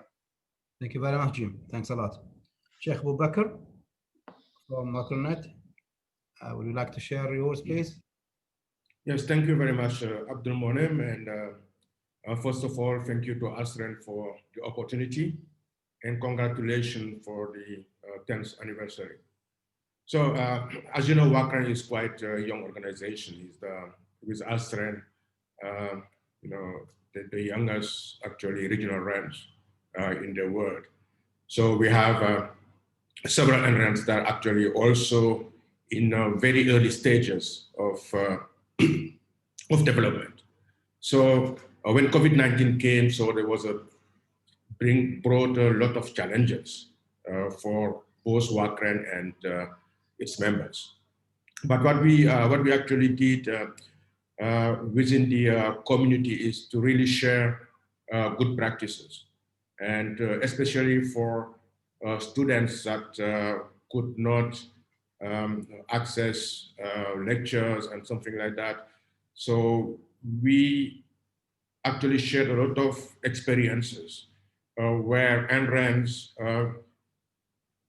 within WACREN, but also within the Ubuntu Net Alliance region, managed to convince telecom operators, for instance, to either give free data bundles, because data is very expensive in Africa, or at least discounted prices for students. So we share this experience to allow students to still access resources either on their own campuses or worldwide.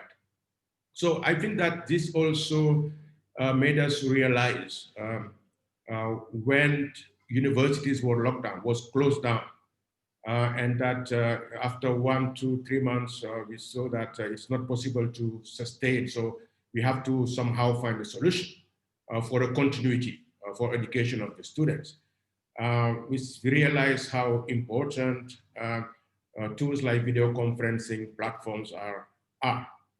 And we are grateful actually to Nordunet, who provided a good bunch of licenses, video conferencing service licenses to WACREN, and I think also to other regional RENs in Africa, and that allowed us to pass their licenses to our members and allow at least to have a certain continuity in the learning process for students, allowing lecturers to give some lectures remotely, etc., etc. But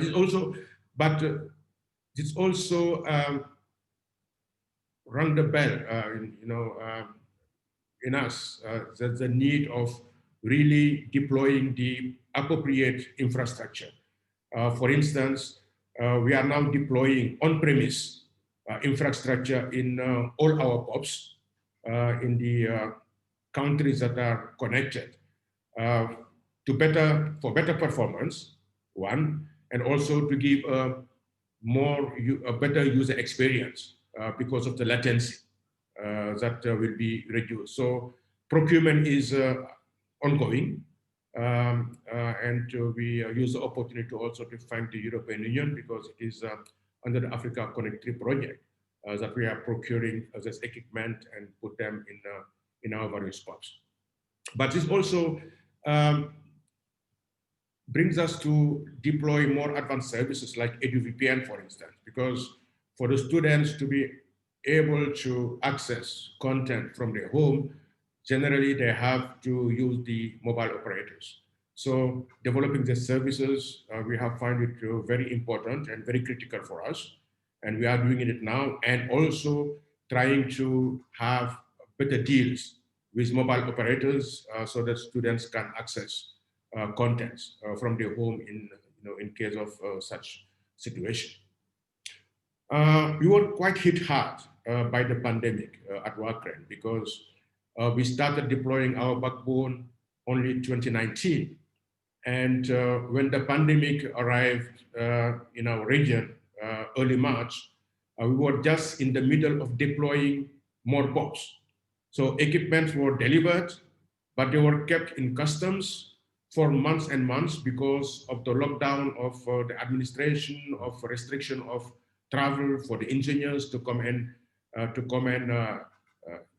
connect, install the equipment. So it has hit us quite hard because it will also have impact. It will definitely have impact on our sustainability because of loss of revenue generation. So that is something that will probably have a negative impact on our business plan. So we are trying now to, because the administration now see, the governments now see how important it is. African youth is Africa is a very young continent. So the percentage of the youth is huge, and all are really seeking education, wanting to go into higher education, and the infrastructure is not appropriate. So definitely, we'll be going to do more and more blended learning, where distance learning will be a good part of it. And the good thing is that government are now listening to us and sees the need of investing today in order to be able to tackle future challenges.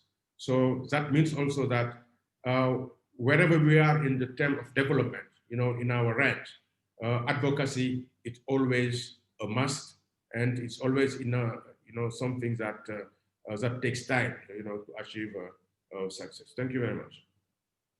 Thank you very much, Boubacar. Delighted. Brother Salem, I mean, on top of sharing your ASREN achievements, which are definitely great and a lot, I would like you to shed some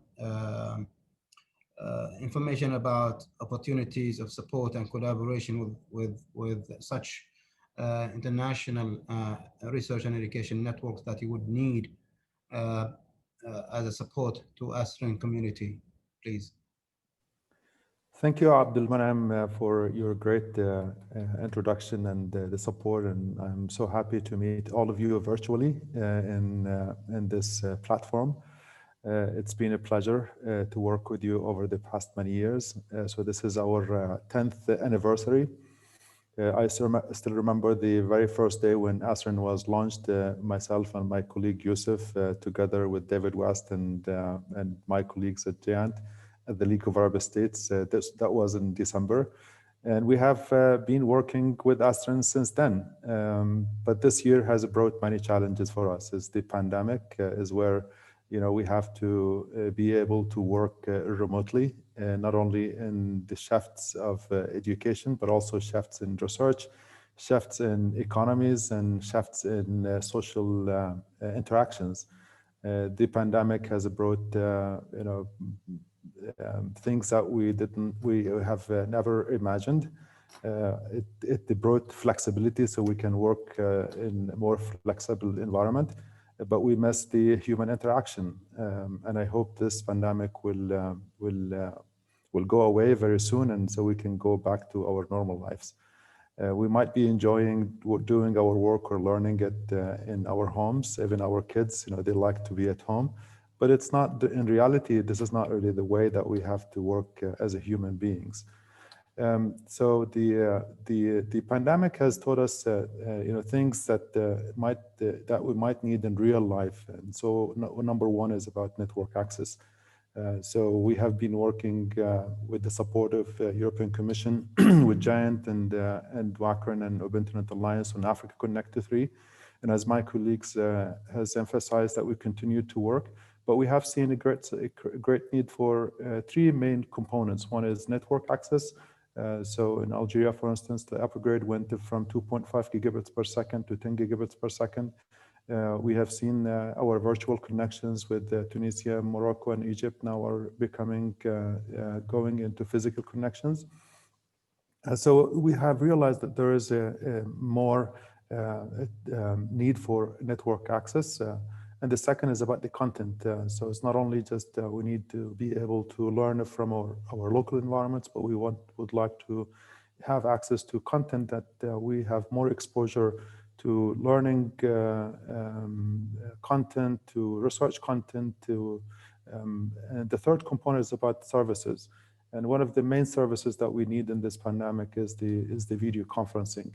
I know Zoom has become a de facto for most of the meetings today, but I like to see some diversities, and I like to see the video conferencing that Giant has been putting forward in EduMeet. I think this is a great because this has to bring different platforms. Many universities, many institutions, many communities worldwide do not afford the subscriptions that Zoom is bringing to the communities.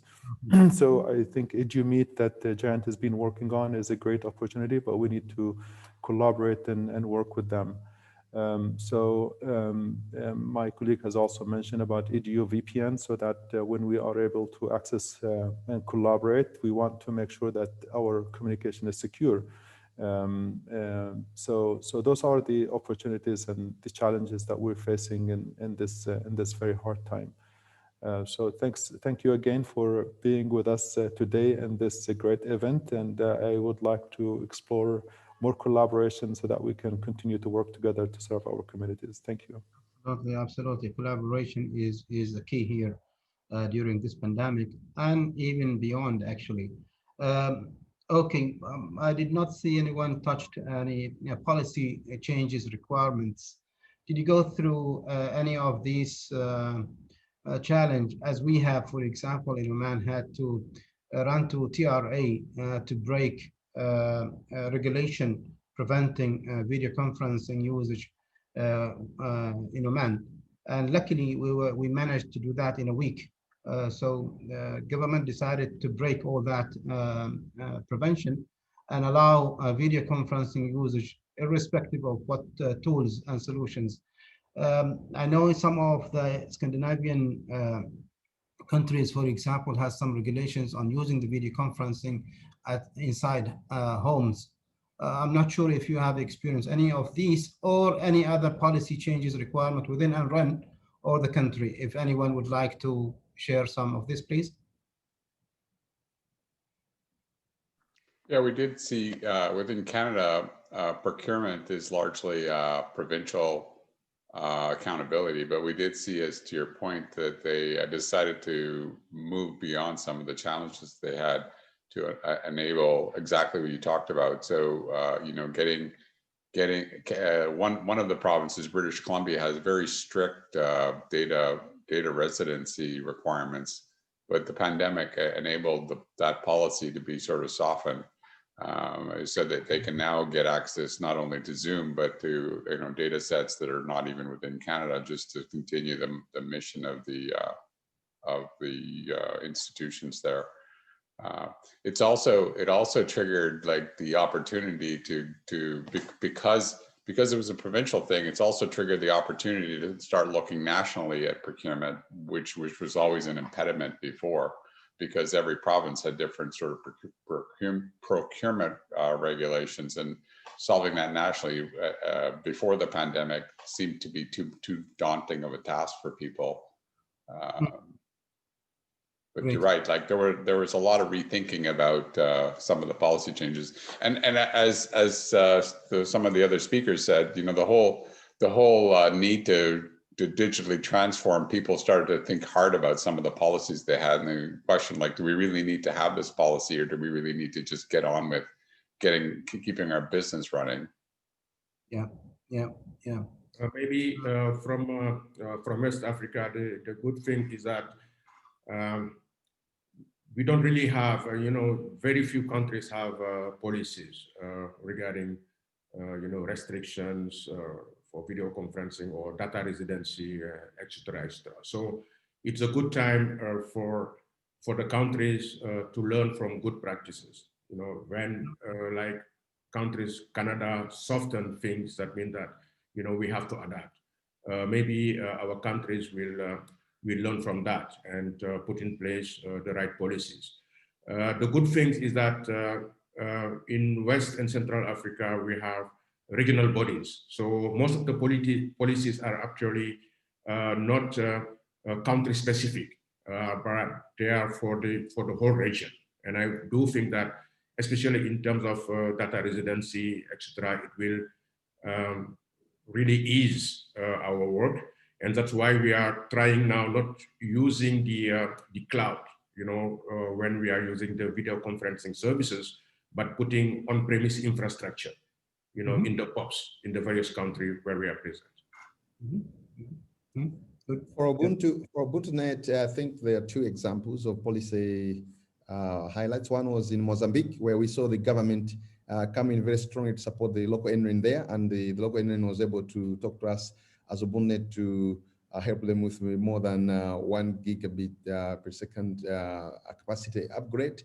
And then a quick highlight in Malawi is not directly relevant, but the central bank made a policy directive that for mobile money transactions, the transaction fees should be reduced by 40% so that people can transact remotely from home. And that increased the remote transactions on the mobile. And then there's been debate to say the regulator for telcos should also have done something to help on the telco side. So there's that debate on the telco side. Okay. If no more to share, I think we are close to the end of our session. I have something, one more topic, which we have all talked about, engagement and collaboration.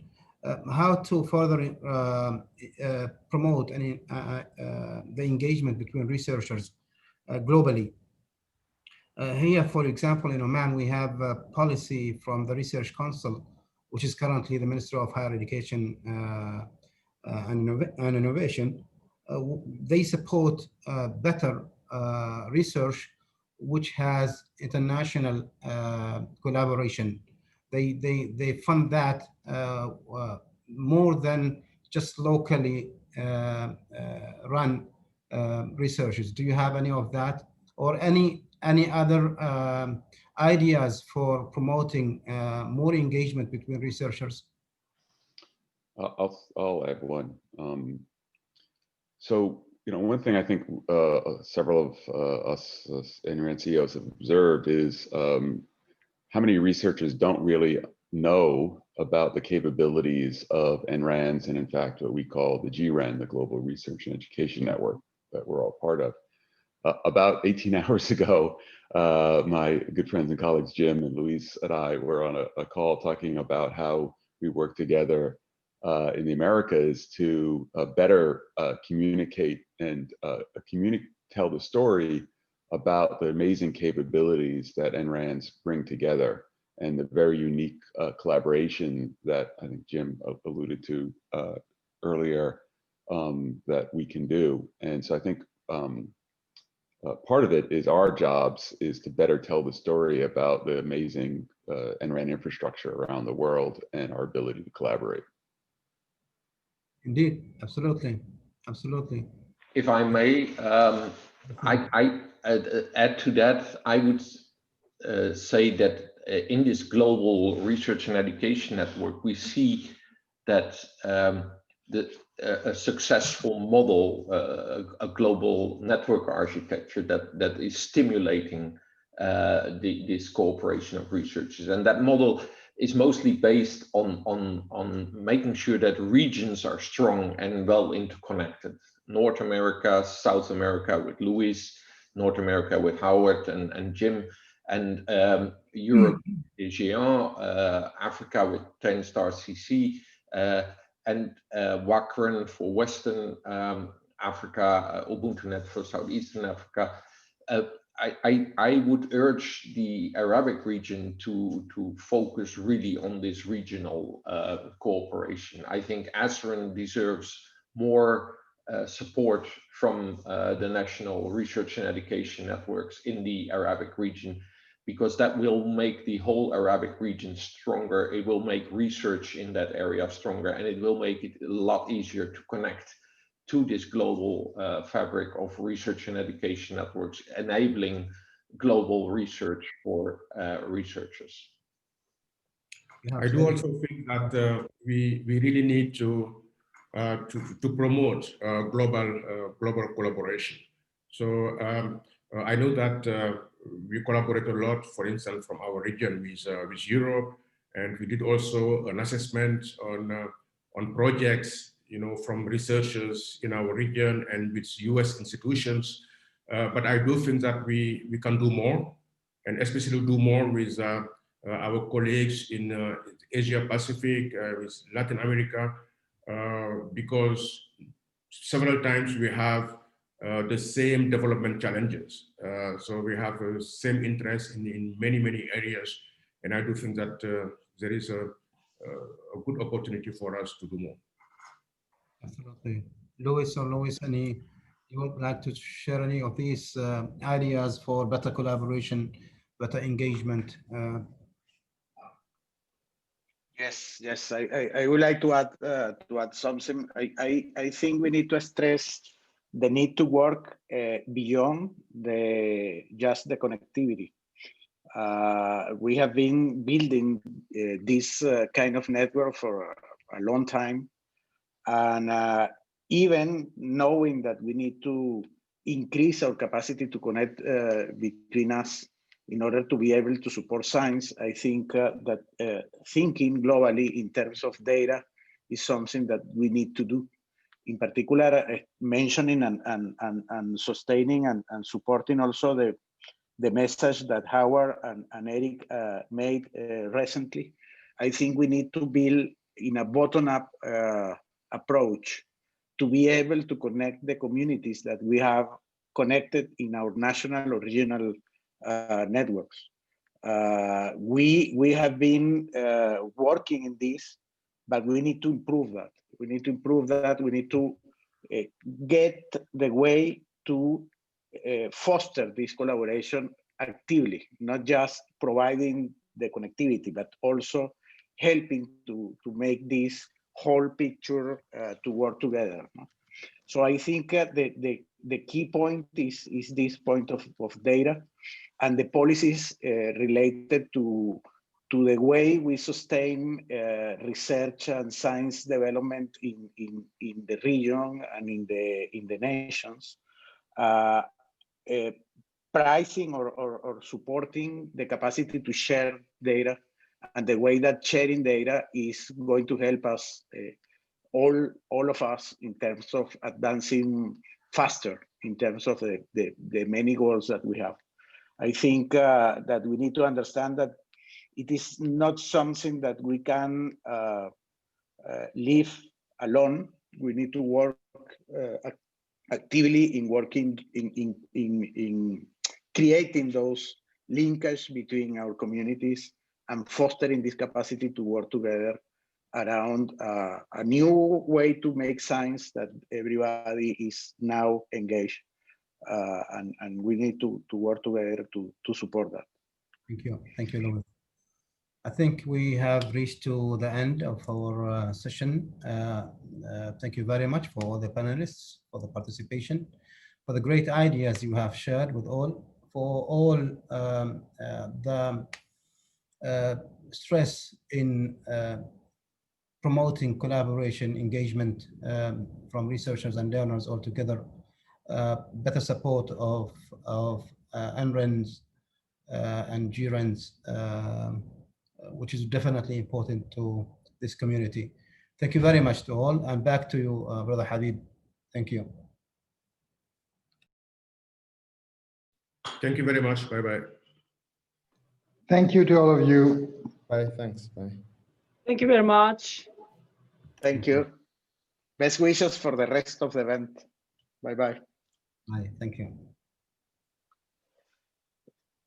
Take safe and healthy. Goodbye.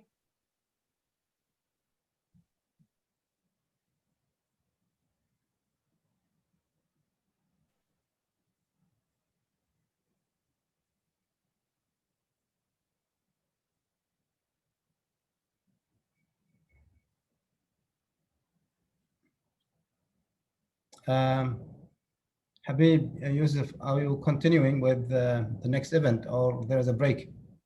I think there is a break, yeah. Okay. Your mic is mute, Yousef. Yousef, you are always speaking to yourself. On purpose, he's doing that on purpose. Thank you. Actually, the room will be closed soon, so we have another room for the next session. But it was unfortunate that we did not take care of the questions and answers. Maybe was no room for that. But maybe the next sessions we will try to facilitate, because they have a question from Mohammed Abrou, which I think the session is over, so I don't think that's. But I take this opportunity to thank you for this very rich set of distinguished guests that you had, from El Sira, from Internet 2, from Jayan, from everywhere. You really did a good job. Thanks a lot. Thanks a lot. Thank you very much, Yousef. Really, indeed, I mean, getting all these together is a big achievement. So let's continue doing it virtually next time. Yeah, it's easy. Or blended. Or blended. Up to you. But blended, at least blended, at least. Yes. Okay. So we'll take a break. Yes, the break is 1 hour, so we'll meet in after 1 hour. And thank you. Okay, bye-bye.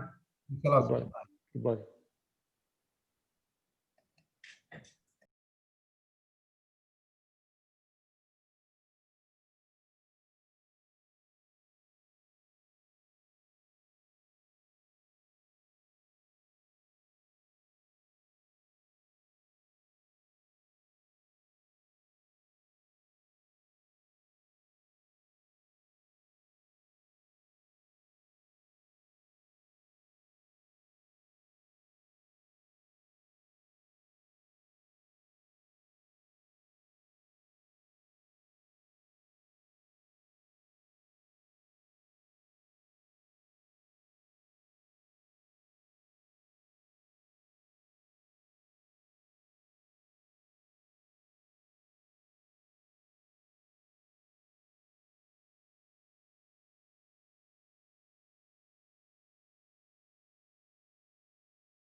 Hello, everybody.